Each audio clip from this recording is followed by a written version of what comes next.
everyone. Welcome.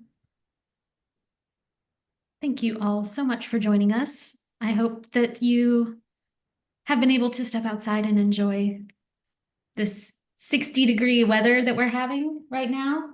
Pardon the sun that's right in my eyes. Hopefully that won't be this way for too long. But we can go ahead and get started as folks are coming in. So great to have you all here. Whether this is your second session in the series or your first time engaging, we're really glad to have you.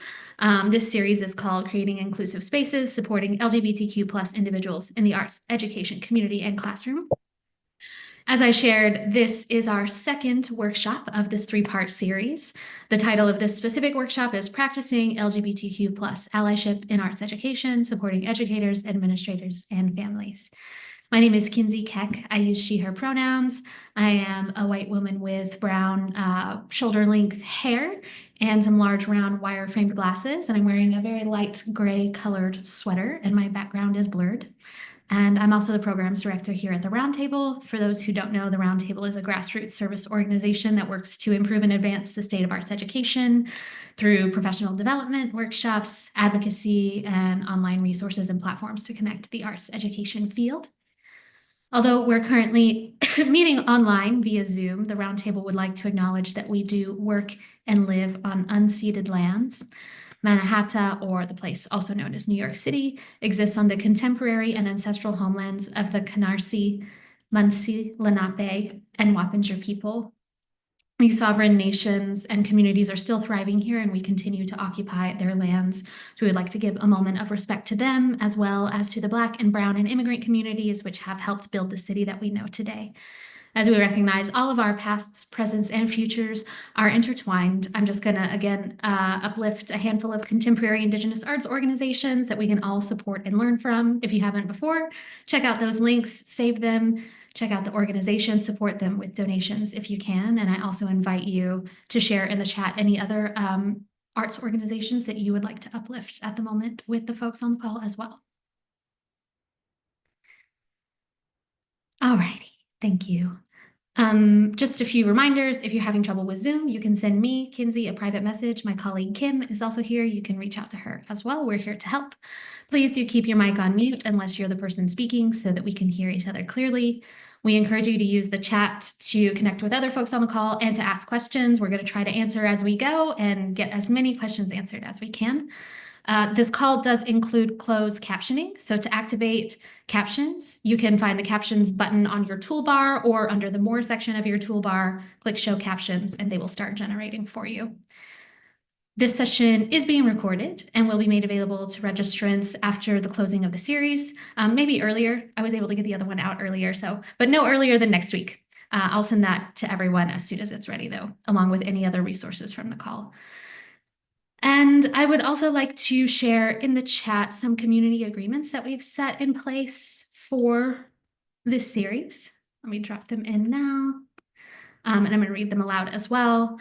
This will be a safe space for participants to listen and learn. This will be a space where it's okay to not know words, terms, and concepts. We're acknowledging that everyone has a different starting point in this learning journey. This will be a safe space for the facilitators to share their knowledge of the subject matter. It's a space to ask any and all questions in a respectful manner. This is a space to speak from our own experiences and to not generalize groups or groups of people. We understand that it is our responsibility to ensure that all students feel safe, both physically and emotionally, while they are in school. And we understand that this is not a space to voice disapproval of affirming and safety-driven policies. All right. I think that's definitely enough from me. It's now my sincere pleasure to welcome our facilitators for the day. Please join me in welcoming Rachel and Anya from GenderWise. It's great to have you both here. Hello, thank you so much for having us. Yeah, thank you. To introduce ourselves very quickly, my name is Rachel Feldman. I use they, them pronouns, and I'm one of the co-founders of GenderWise Trainings. I also would like to apologize for my energy during this call. I have COVID and I'm quite sick, but I had to be here. So, not had to like Kinsey made me, had to like I made me. So just bear with me, Anya.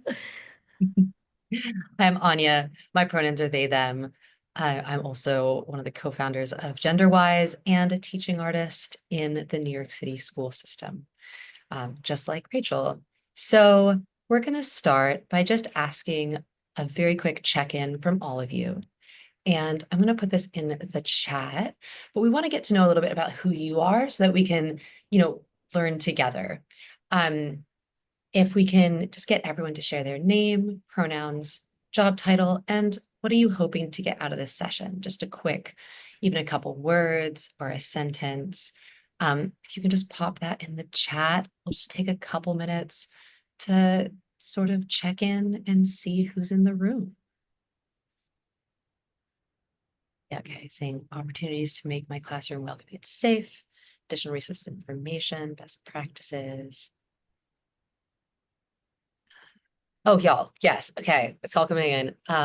Yeah, resources and best practices, better understanding, better teacher. Oh, this is really bringing me a lot of joy and love. Thank you all for being here. Cool. So while those continue to roll in, we will introduce ourselves a little bit more. So just a reminder, this is session 2 of this series. So this is for specifically supporting educators, administrators, and families. We're going to have a heavy focus on teaching artists and other educators that may be traveling between different jobs, but pretty much for anyone who is working within the arts education world. So this is our agenda for today. Check in, we're doing it, it's happening.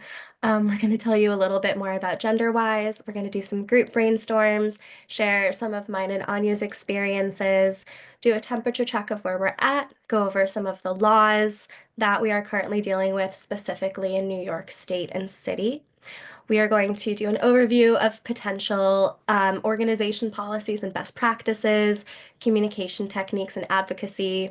We're going to brainstorm together through difficult scenarios, and then we're going to get the opportunity to put some of these skills on their feet and try them in a very structured role play situation. No one's expecting anyone to be an actor here, unless you are, in which case, So a little bit about GenderWise. We were founded by accident. Anya and I were colleagues in the CUNY Applied Theater program at the School of Professional Studies, and we noticed that we were getting a lot of the same questions over and over about how our cohort mates can better support trans youth in classrooms that they're working in, how they could better support us as their colleagues, how they could support their children, how they could support their friends and family. And we decided, you know what? People keep asking us the same thing over and over. We're gonna make a slideshow. And it turned into a workshop that we poured dozens and dozens of hours of research into, where we collaborated with the queer community to ask them what they wanted their employers, their educators, everyone that they interact with to know. And we made our super, super initial Gender 101. And from there, it has turned into our baby. And now we offer interactive trainings for staff. And we also do consulting on policies, on casting copy, on a lot of different things between education spaces and theater spaces. So these are some of our past and current partners. We've collaborated with South Coast Rep, New York City Children's Theater, who I also work for, Lincoln Center Theater, who Anya works for. We've presented at the TYUSA conference, the Roundtable face-to-face conference.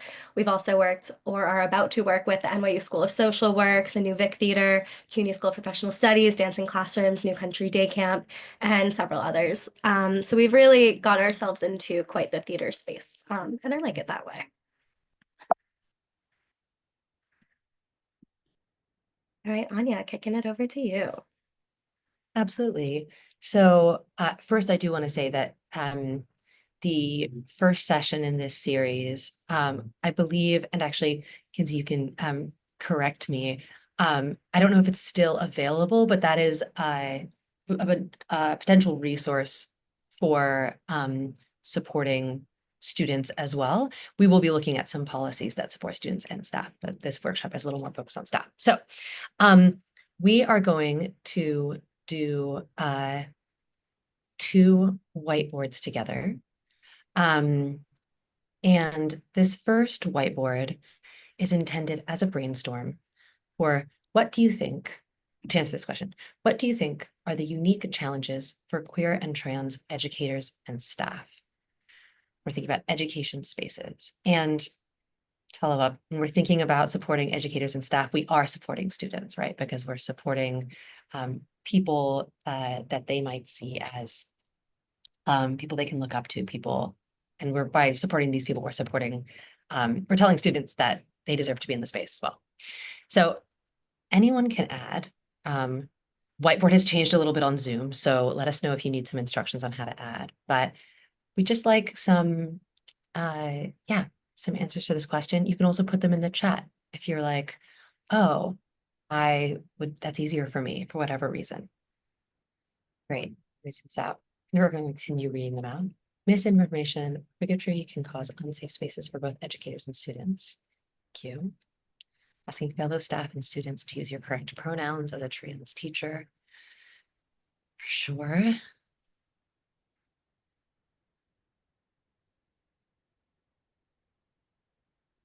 Worries that the new locations you go to teach at will be unsafe.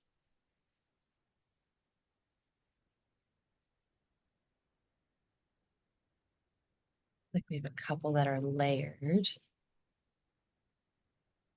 I'd also like to highlight that on the annotation menu, there's a stamp where you can add check marks, hearts, stars, whatever. And if you read a response that really resonates with you for whatever reason, or if you have a question about it, feel free to give it a stamp. Not feeling like you can be open like your heterosexual colleagues are. Yeah. Disproportionate burdens of labor laid to their staff. Collaborators, co-workers continue to misgender.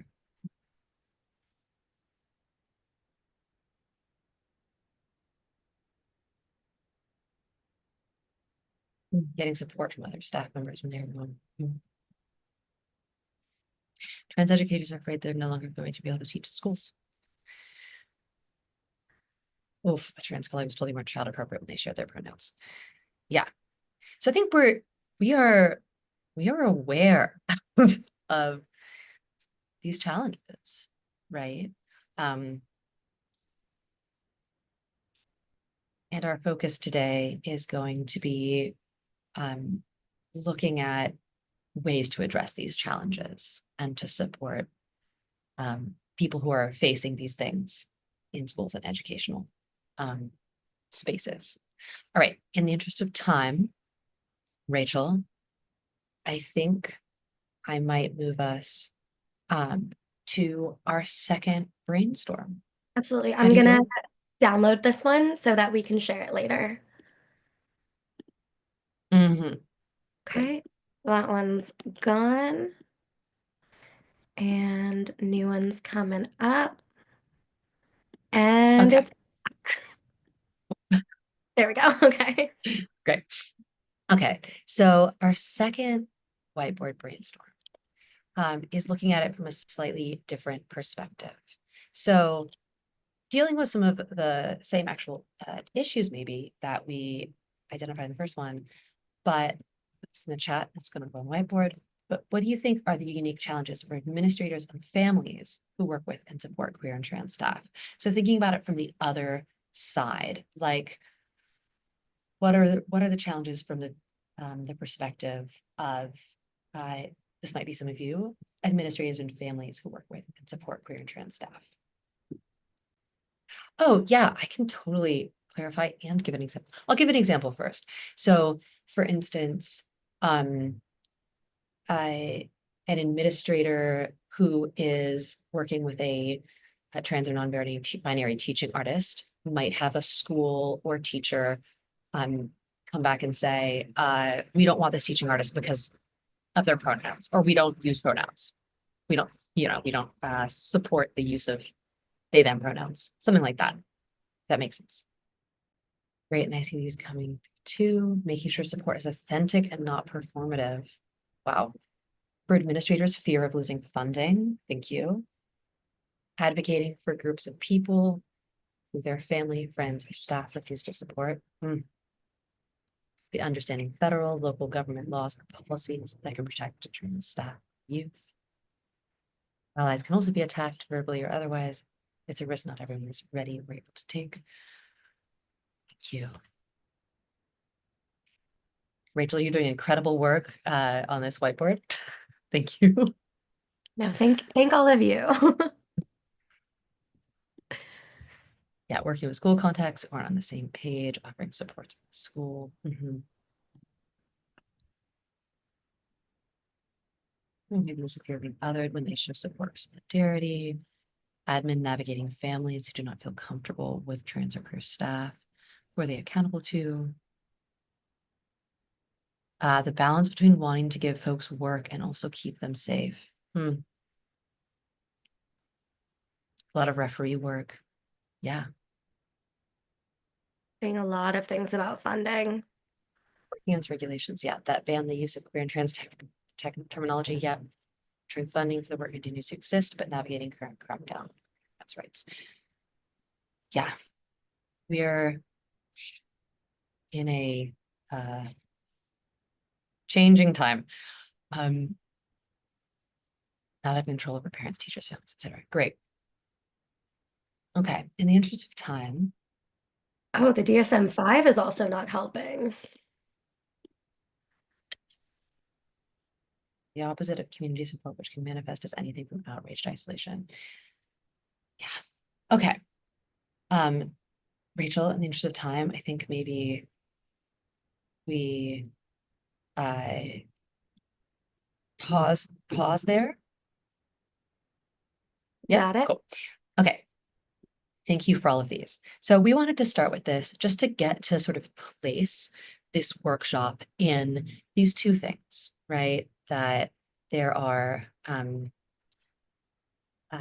unique challenges for queer and trans educators and staff, and there are unique challenges for administrators and families who work with and support those people. We'll share a little bit just about like our personal stories in terms of working in New York City schools and for organizations.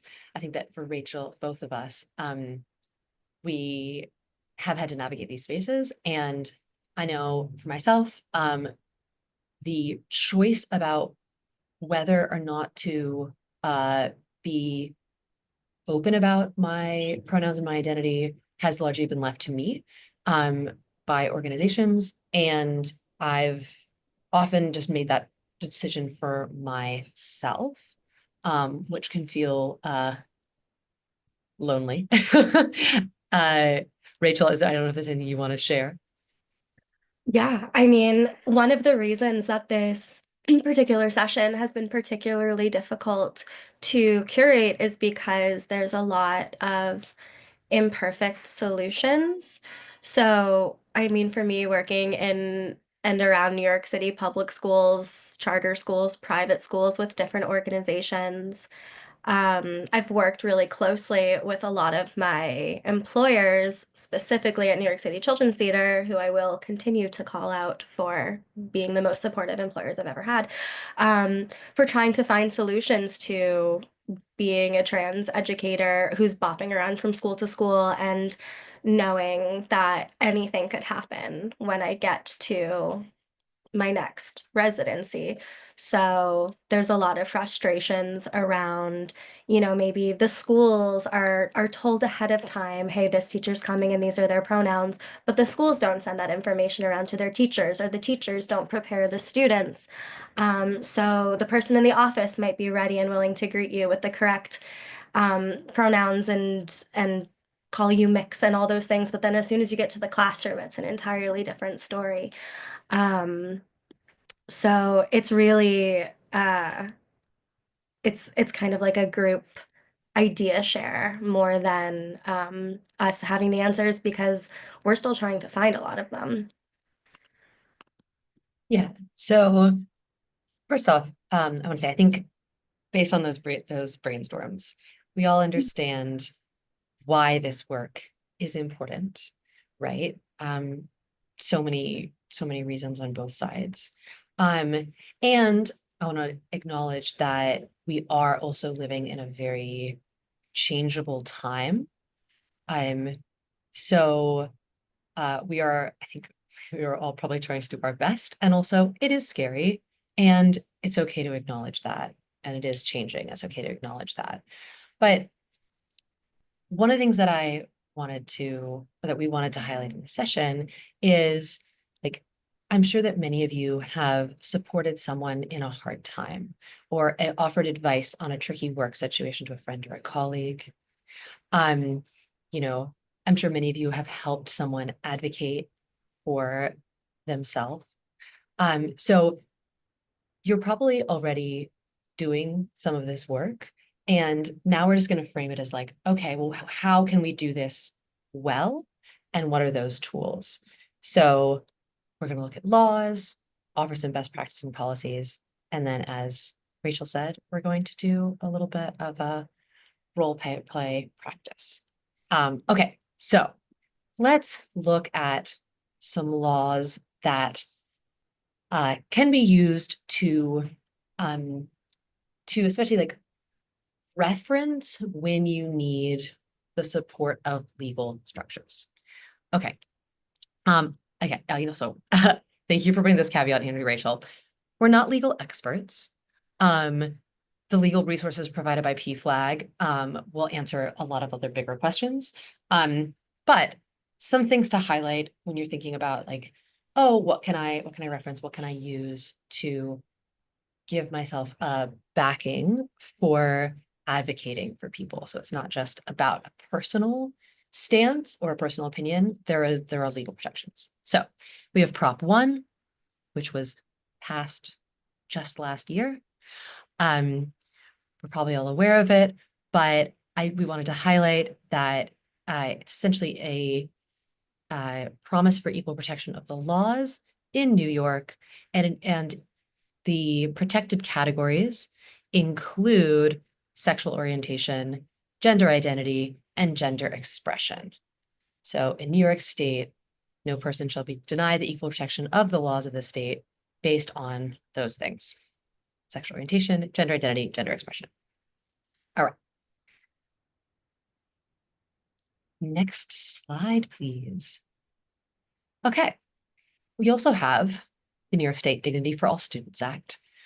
And again, probably aware of these, but we want to highlight laws that you can use.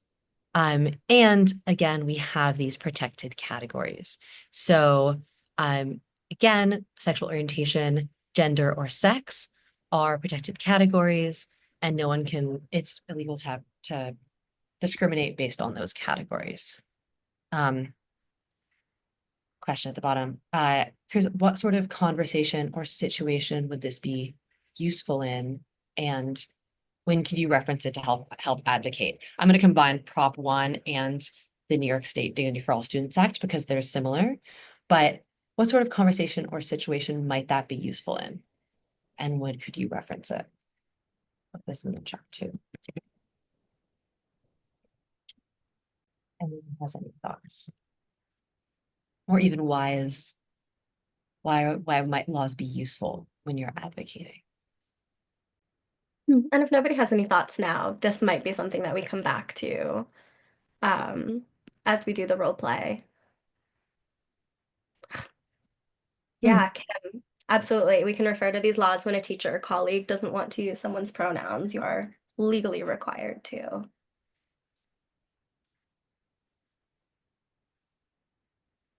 So if parents object to a reading list. So if parents object to a reading list, that actually falls into a whole other policy that PFLAG spoke about at the previous session that was more focused on students. But in New York City's schools, there's actually not an option to have parents opt their students out of LGBTQ related themes in classes. And again, Kinsey, I'm wondering if we can, and maybe you're already planning on doing this, send out that link to the PFLAG session in the follow-up to this session, since we've been referencing it a couple times. Thank you, Philip. And I'm also seeing in the chat, parents, for people to support people using chosen names. Yeah, when a school doesn't understand they're discriminating against a student, yes, I think sometimes people don't understand that they're protected categories and that it is discrimination. If a parent objects to an educator on the basis of gender expression, use these laws to advocate for them, for sure. Yes.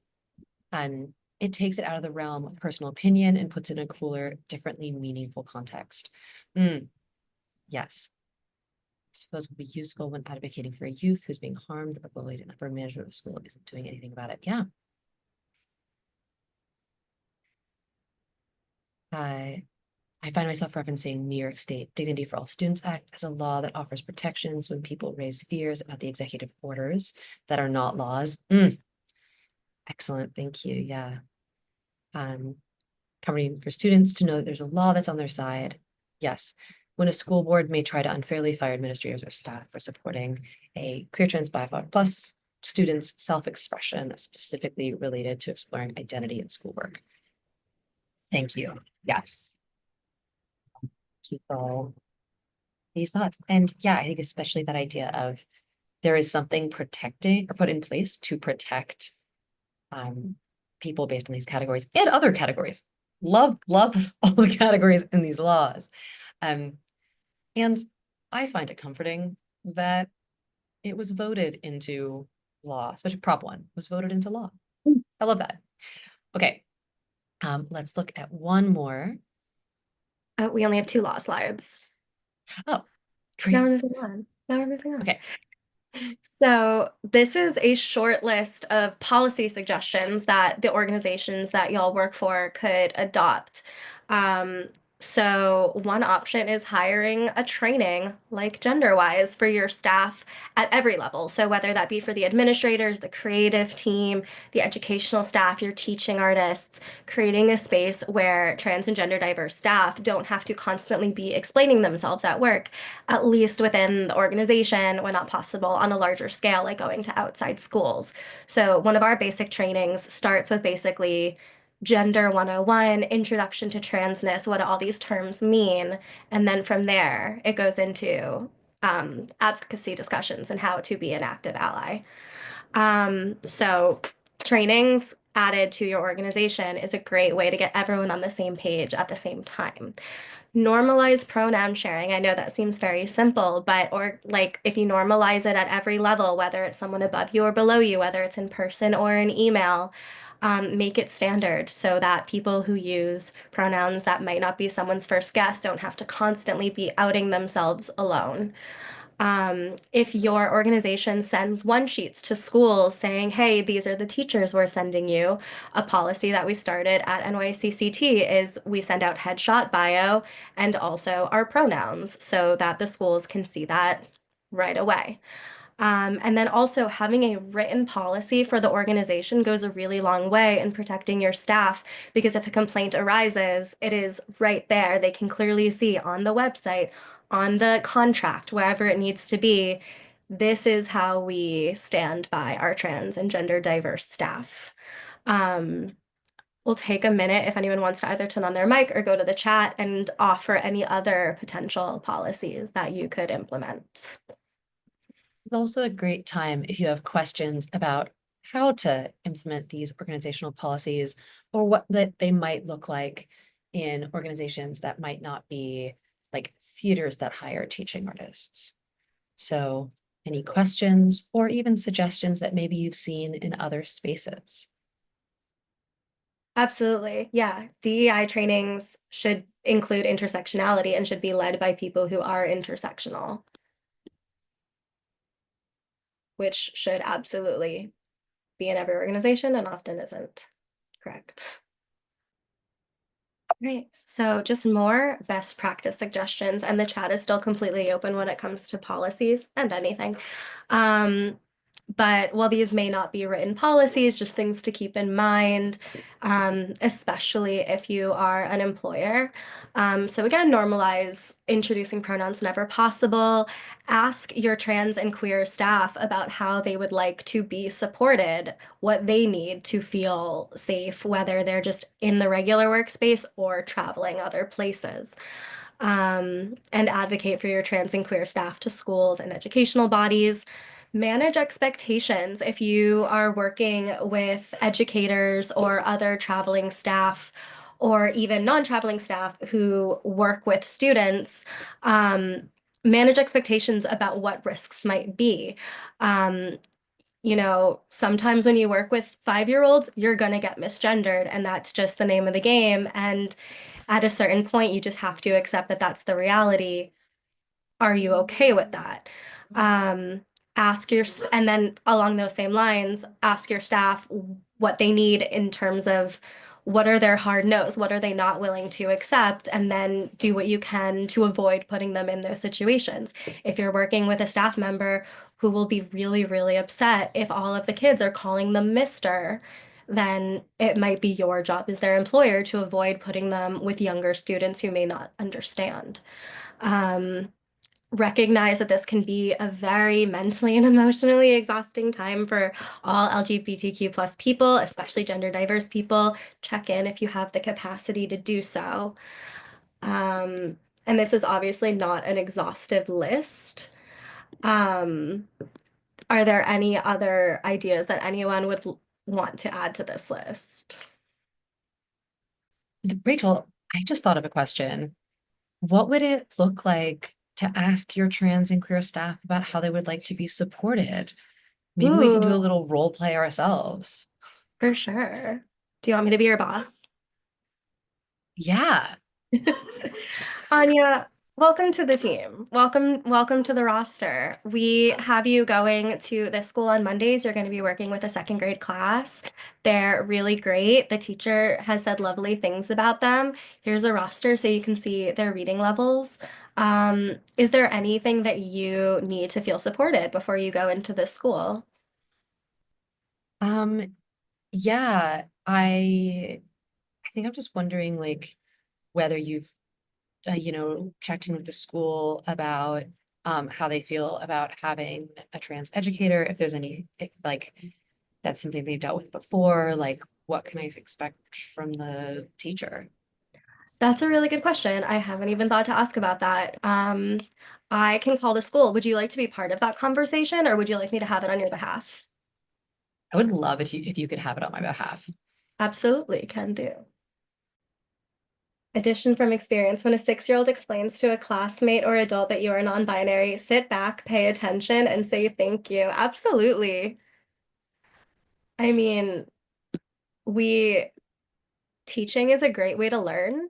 And if students are going to go ahead and explain it, they're more likely to receive it better from their peers. And that shows that the wheels are turning. Um, we've all had tough conversations in our lives, likely. And I'm curious, what are some of your favorite techniques for dealing with a tough conversation? Because we're about to go into, thinking about some scenarios and how we might use some of what we've learned here, things we might have learned in other places. So I'm just curious, what are some of your favorite techniques for dealing with a tough conversation? I put a couple on this slide, asking questions, compliment sandwich, referencing laws and organizational policies. I'm just curious if there's They anything don't that have comes to to mind. be, they don't have to be exclusive to conversations around gender. Yes, thank you for highlighting that. Patience, grace, and having folks repeat what they said and then ask a follow-up question to have them say what they actually mean. Being empathetic and calm, even if it is a contentious disagreement. Upset about something someone did and need to talk about it. Raising it by saying, I was surprised when, or I was confused when. Need to understand, let's respond. I also, yeah, Kinsey, I also like adding that to community guidelines. It's very useful. If it's with kids, ask what they've heard about whatever issue or what they know as a way to respond. Checking in and asking if harm was caused, and if so, how could repair happen? Recognizing this doesn't always happen immediately. Take a breath or many breaths. I want to offer that I'm not personally a big fan of compliment sandwiches because it can make the praise feel inauthentic and or condition someone to praise for the bad part and disregard the praise, even if it's genuine. I think it's best to give constructive criticism directly and gently. Yeah, fair. Really good point. I think a compliment in which, in my opinion, is best used when someone is well, I was thinking in this situation, when someone is maybe is trying, but also has perhaps caused harm. And feel free to not use it. Okay. It helps me to take time myself, think about what I want to communicate before I initiate the conversation. Just respect and treat the other person like a human being. Keep doing it. Have resources. Anything that stands out to you is worth bookmarking. Amazing. Okay. So these are all techniques that you can use in having these conversations, supporting queer and trans educators and staff in educational spaces. So we wanted to do that brainstorm just to get us thinking about ways to approach these topics before we send you out into some breakout rooms, and we're going to look at some scenarios. Okay, so this is how it's going to work. We're going to move you to breakout rooms. We have 3 breakout rooms. In your rooms, please brainstorm solutions to whichever prompt you are assigned. And we've intentionally made the breakout rooms big enough that if you're not able to participate in the breakout room, if you just need to listen, that's totally fine. Sometimes that's where we're at on a Zoom. We have these 3 prompts. I'm going to put them in the chat. Okay, we're going to have 3 breakout rooms. So, Kinsey, I know we talked about perhaps more, but I think we're going to go with 3. That's all right. And we're going to have you maybe have, let's say, 10-ish minutes to talk about one of these prompts. So breakout room 1, how could you respond to backlash from someone who doesn't think it was important to create LGBTQ plus inclusive spaces? And this was actually sent through to us through the registration form. So amazing that we get to address that question. Okay. Breakout room 2, how could you respond to a teacher who objected to a TA or staff sharing their pronouns? How might you deal with them? And breakout room 3, how can you deal with a teacher or administrator who is misgendering one of your staff members? Okay, great. And just to sort of set the full scene, as it were, we're going to send you to your breakout rooms, have you have your conversations. We're all going to come back. And then we're going to see if anyone feels like volunteering oh, sorry. First, we're going to ask what you talked about, what you'd like to share back to the big group, and then see if anyone feels like volunteering to practice these conversations. Alternatively, again, it is Zoom. If no one feels like coming off mic and practicing, Rachel and I can use what you talked about to do a role play. But we do love the opportunity, offering this opportunity for people, since we're applied theater practitioners, and we think practice does help real world scenarios. All right. So, Kinsey, can you open the breakout rooms, please?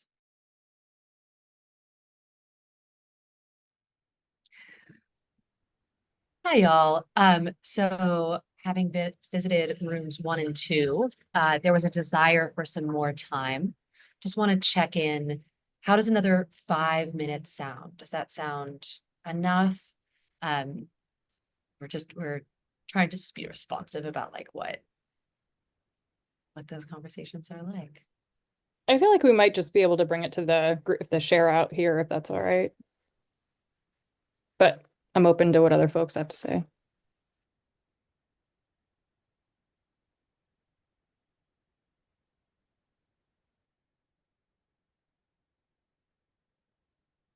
I agree.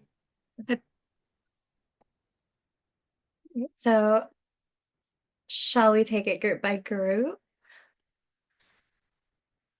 Yeah, let's do it. Okay. So, group one or breakout group one. What did y'all talk about? How could you respond to backlash from someone who doesn't think it's important to create LGBTQ plus inclusive spaces? Oh,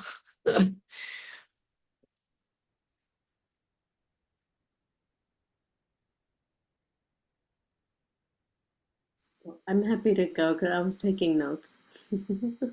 thank you. Yeah. If someone wants to like correct me, please do, or just elaborate.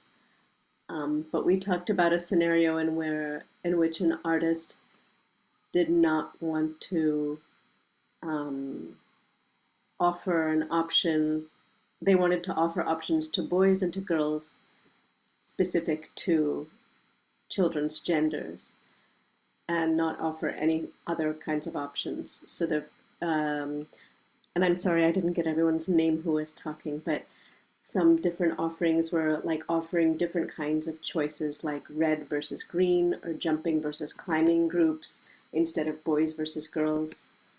Um, to if a teacher is pushing back, to invoke that there is legal protection um, for for all genders, and that those protections are in place so that spaces, educational spaces, can be inclusive.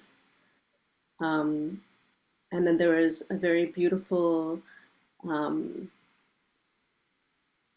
uh, elaboration on this idea that um, if someone is invested in a traditional practice being gendered, that the history of many ancient practices is anything but, and that transness and queerness are not new.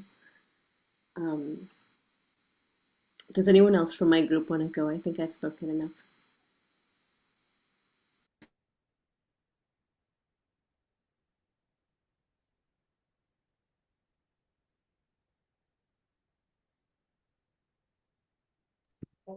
I certainly don't want to speak for anyone, but I do believe there was, or there was about to be, before the breakout rooms brought us back to this space, there's going to be a statement, I think, that spoke to what is the impact of not honoring inclusive spaces um, in terms of students who self-identify in ways that we don't observe as traditional. And I believe what I thought I was hearing, feel free to correct me if I'm wrong, is that when you don't create inclusive spaces for LGBTQ plus students, individuals, but particularly students, you're actually becoming part of the problem that leads to or contributes to suicide ideation in these very children. And I thought that was a really impactful statement. And then just lastly, I'll just say that one of the things that really resonates for me is that we have the unique opportunity to bring to light the historical aspects of these quote unquote non-traditional ways of being, and we have the opportunity. It's a wonderful opportunity to be able to be an upstander in LGBTQ. Wonderful opportunity.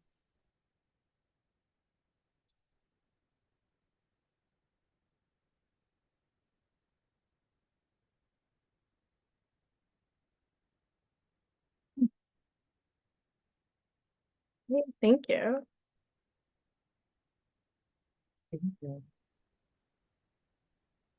Anyone else from group one?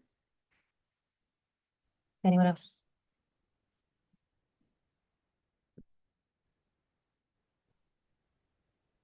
All right. So moving on to group two, the scenario is, how could you respond to a teacher who objected to a TA sharing their pronouns, and how might you deal with them?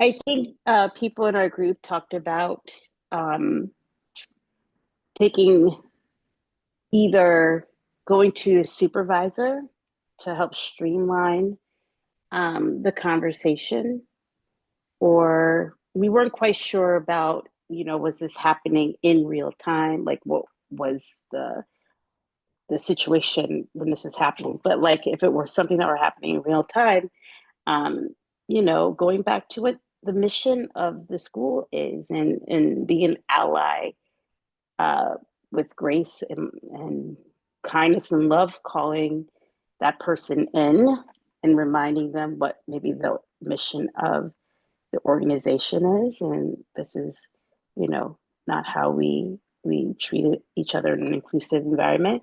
And again, for those that may feel more comfortable with it being streamlined with a supervisor, um, having that conversation with them after.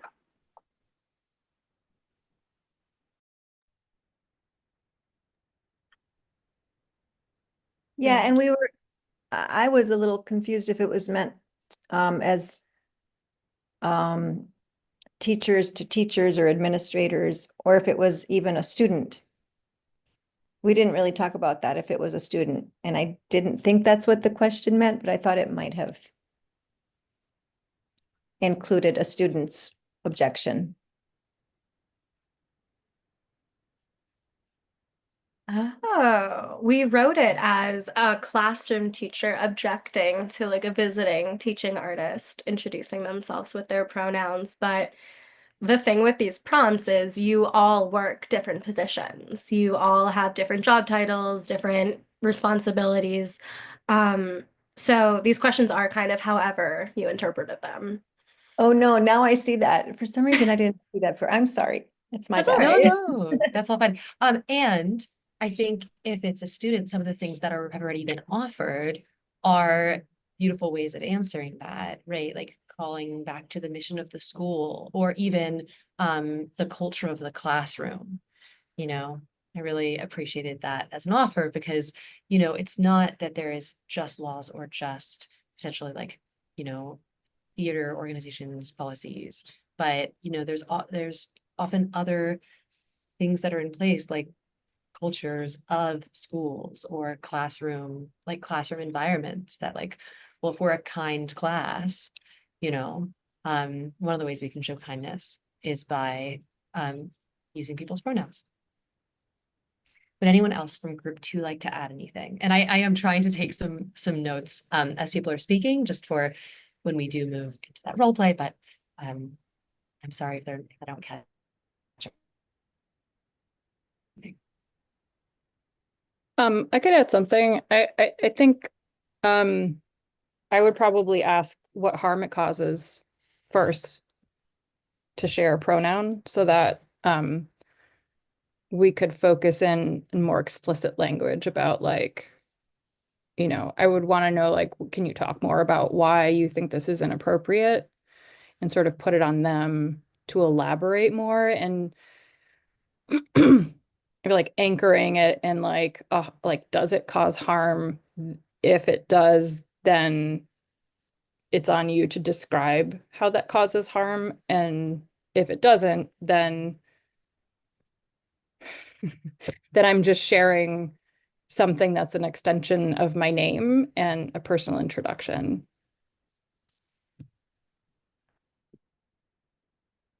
I love that response very much. Yeah, thank you. And now that I see that it said teacher, I agree that it would be all adults, and adults should be kind to each other. And if they're going to object, then they should. I think that's a great question. Why do you think this is inappropriate?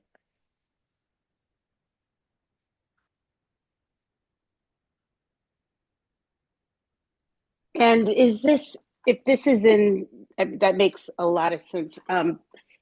Is this happening in the moment, or is that a question? Like, when is that question being posed? The only reason why I ask is because I wonder, is there any potential harm that might be given to the person if that's happening in the moment, versus in the moment with grace being an ally and reminding this is, this is we are as a mission. I'm just, that's maybe posing another question, but I do think there is, that distinguish. I'd be curious to know what people think, if this is what people would think if it's in the moment versus someone talking about it after the moment. Does that make sense what I'm asking? Yeah. 100%. They're both also completely valid scenarios to explore. I've found myself in both situations. I've been introducing myself to a classroom of fifth graders and had the teacher interrupt and say, "Oh, they don't understand that. Skip over that." And then I've also had a teacher say nothing and then email my supervisors later and say that they thought it was inappropriate. So both of those scenarios are very real. Mm-hmm. Right. And I think that's what maybe some people may act like differently. For me personally, if it was in a classroom and it happened in front of students and the other teacher said that, I think my initial reaction would be to, be an ally and correct and remind the things I don't know about, well, tell us why you don't believe that.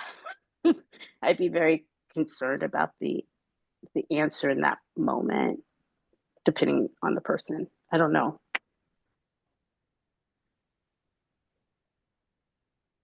Yeah, I think it does feel quite situation dependent. And I just want to relatedly call back to the idea of like, if you are advocating for someone, this is where it is really useful to have checked in with them about how they'd like you to advocate for them, because some people love a intervention in the moment, and some people would prefer not to have that intervention and potential in the moment.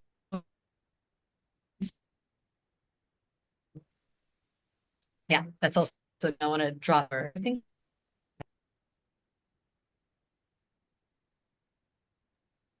let's pop to group 3.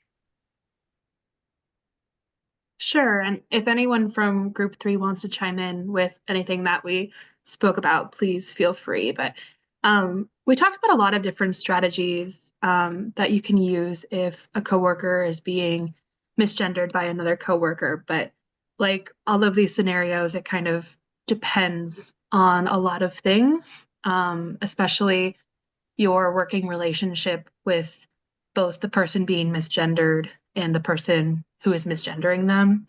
But some of the things that we talked about are, I mean, first and foremost, always modeling using the correct pronouns, just all the time. But in addition to that, like Anya said, if you have a good working relationship with the person being misgendered, checking in with them directly and seeing how they feel, making sure that they are okay, and then also asking, how can you support them? What do they want you to do? So, do they want you to correct them, whenever they misgender them, no matter the situation? Do they want you to have a private conversation with the person, or maybe be a part of conversation with them, and talk about it all together? So definitely checking in with that person, making sure that they're okay, and with checking in on what they want you to do. And then we also talked about if it is intentional and this person is continuing to misgender your coworker intentionally, that's when you can bring up Prop 1, because they're not allowed to do that intentionally. So it depends on the situation, but that was some of the stuff that we talked about.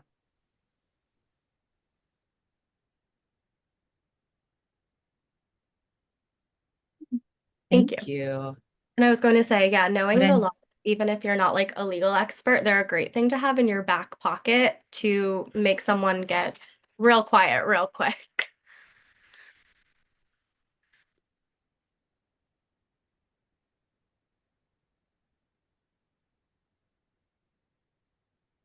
Anyone else from group 3 before we move on?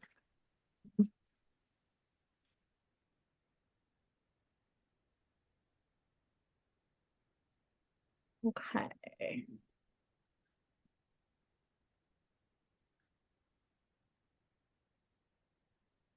Cool. All right, well, the final thing, oh no, Anya, are you very frozen?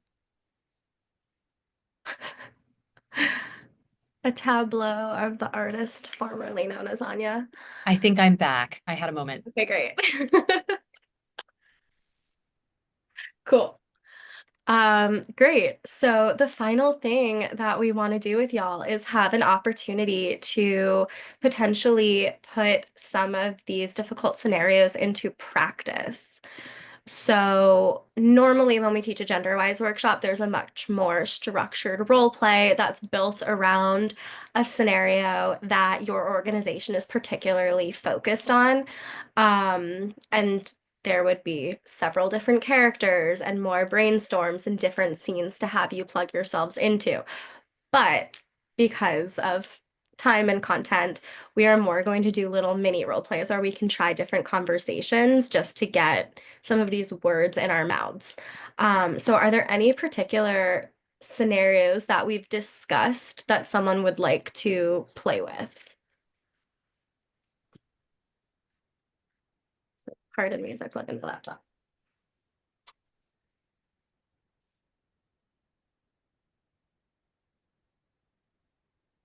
If I can kind of chime in, I was the person who submitted the question for group 1. So I'm really looking for anything there in terms of, how you respond to someone who doesn't think that creating supportive or inclusive spaces is important. So maybe something with that, I would love to see that kind of modeled. Great. So typically in these scenarios, we would not be the one modeling. We would be the more difficult person and sort of prompt one of you to push back. Would anyone like to try to be the advocate? We have the notes that Anya collected in the chat of different options, or you can try something new, but would anyone like to step into the role as the advocate in that scenario?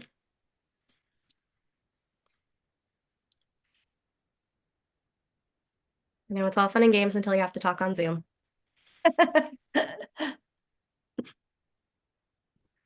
I can do it. Yeah, I'll try. thanks, Naomi. Thank you. Anya, are you putting on your acting hat for this one? Wait, sorry, because my daughter distracted me. I am an advocate for. I So we're forgot. looking at scenario 1. So what the breakout group 1 was looking at, which was how could you respond to backlash from someone who doesn't think that it's important to create LGBTQ plus spaces.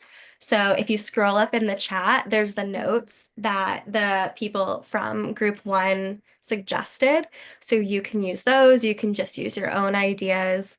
But you'll basically just be stating your piece in response to someone saying that they don't think it's important. Okay. Anya, are you acting or are you too frozen? Anya's in Australia right now, so okay. Oop, maybe.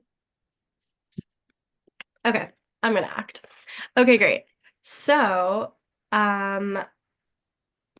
do you have any scenario in mind? Would you like to be a parent? Would you like to be a school administrator? What would make the most sense for you? I could be a parent. You'll be a parent? Okay, so I'm going to be a teacher who does not think that we need a GSA group. Sound good? Yeah. Okay. Wait. GSA? Gender Sexuality Alliance. So like Okay. an after school club for queer kids, basically. Got it. Okay. So thank you for coming into our meeting. I know that your child was starting to form an after school club, a GSA, Gender Sexuality Alliance. personally, I don't think that that's something that would really be very appropriate at our school. Um, I don't think that it's even something very necessary. I don't even think we have any gay kids here.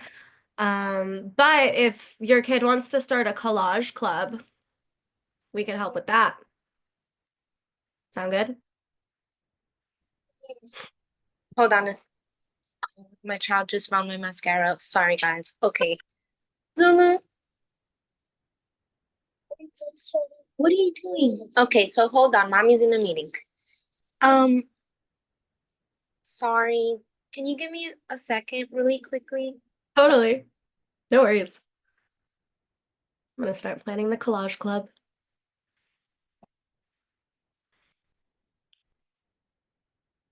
Also, if anyone wants to Okay. put in anything in the chat that could be used.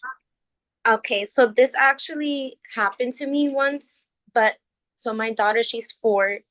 I say she, but I don't know how she feels truly as she gets older. She says that she's a boy. So one of her teachers told her that she is a girl and not a boy. And when she told me that, we were like going to sleep, and it made me feel really sad. And oh, hold on, again. I think she got hurt. Sorry, guys. Sorry. Don't worry. It's all good. I can help a fellow mom out. Yeah, jump on in. I have been there with the major child distraction. Thank you so much. I'm so glad to be here for this meeting. I know that you've been such a great advocate for Coral's artistic interest, and I really appreciate your making space for her. She's at a point right now where she, like many of her peers, are in a developmental state of really exploring who they are.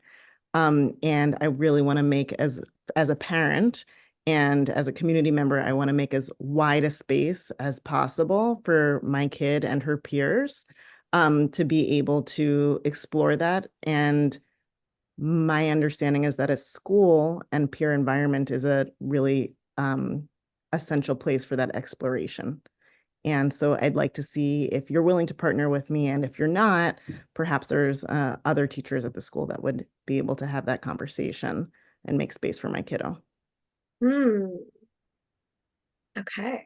Thank you, Jessie. So yeah, truly professionalism at its finest. If I was in a personal space, if it was my kid, I would not have been that calm. Well, I'm sure if this actually happens, I'd be like, ah. And this is why we practice, so we don't flip tables in person. Would anyone else like to add anything? Any other comments that they would have said? Also, normally in these role plays, we would push back a little bit. We would make it a little bit harder for you, but just in the interest of time, you're off the hook. But anyone else want to give it a go? I will. Sorry. Yay! No She's worries. now. So, yeah, so it happened to my daughter. She said that to me, and I told them that she's allowed to feel how she feels. I love my daughter, and I'm not okay with that. That's what I said. I went to the teachers and, confronted them. And if it's still an issue, because my daughter will continue to tell me, she tells me she's a boy and a girl. So that's what she says, and I'm okay with that. So I tell them that. And actually, so she has 3 teachers, and then one of the teachers, I didn't confront the teacher that said it, but another teacher, because she wasn't there. And the other teacher actually told me she advocated for my daughter / son. So I'm like, okay, huh? Okay. And so, there you go. Yeah, so it was interesting. But if I come across someone who says, who stated their opinion, I will tell them that's not okay, and I'm actually gonna go directly to someone else, because make kind of like a complaint, because stating an opinion is not okay. And and just being so upfront like that. Like, it's necessary for people to reveal who they are and how they treat children in the classroom. So yeah, I would actually say, yeah, I'm gonna make a complaint. I don't feel safe that my kid is, I don't think my kid feels safe around you talking this way. And yeah. Thank you. You're welcome. Veronica, you put your hand up. Good, yeah. Just also jumping in. I'm thinking, Rachel, a lot about in the sort of role play how you portrayed the teacher saying, like, I don't think we have gay kids here. And I'm sure that there's a diplomatic way to frame this, but that I think that it's important to note that and I've encountered this a lot, like teaching in middle schools, full time, Schools? you know, etc. Yeah. Unfortunately, but I think that it's important for educators to know that if they don't think they have queer students in their classroom, they're probably not signaling in any way that they are a safe person for students to share that part of themselves with in any way. Absolutely. I'm just gonna, this isn't so much in terms of like the role play, but just sharing personally, when I have come out to students as queer at various points, they have often come out to me as queer. When I have, even if not coming out as queer, signaled my openness or to them, or my support to them, they have, you know, opened up to me. So if an educator doesn't think that they have queer or trans kids in their classes, that is usually a reflection of like how much their students trust them. Yeah. Thank you very much for adding that, Veronica. That, excuse me, that is an incredibly valid point, and really a testament to what educators can do, even educators who aren't queer can do to signal that they are a safe space. I wish that we could spend more time on that because I have a lot of thoughts and feelings about that, but unfortunately we are out of time.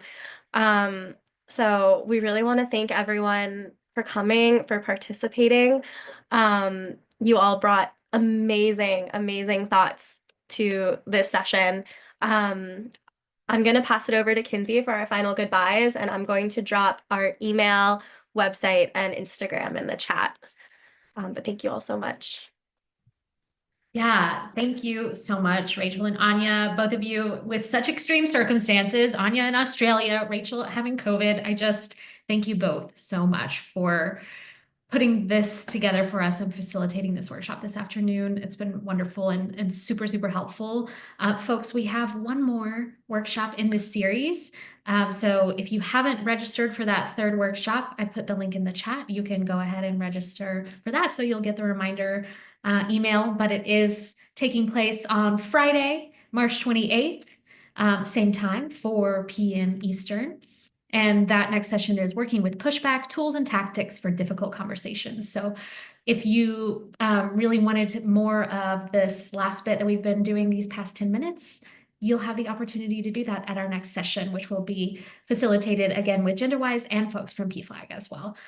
So please join us there if you can. And I will be sending a follow-up email with the recording from this session, resources from this session, as well as the recording and resources from the session number 1 as well. So look for those. Session 3 will not be recorded. So please do join us if you want to benefit from that. We won't be recording that session. And lastly, join us at Face-to-Face. It's just over, actually just under a month that Face-to-Face will kick off on April 7th. That first week is virtual. The second week is in person, April 16th and 17th at CCNY. So check out the website and register if you can. And massive thank you again to GenderWise. And thank you all for being here and participating. You'll hear from us soon. Everyone take care and have a great afternoon or evening or day for Anya. Thank you. Well, Thank you.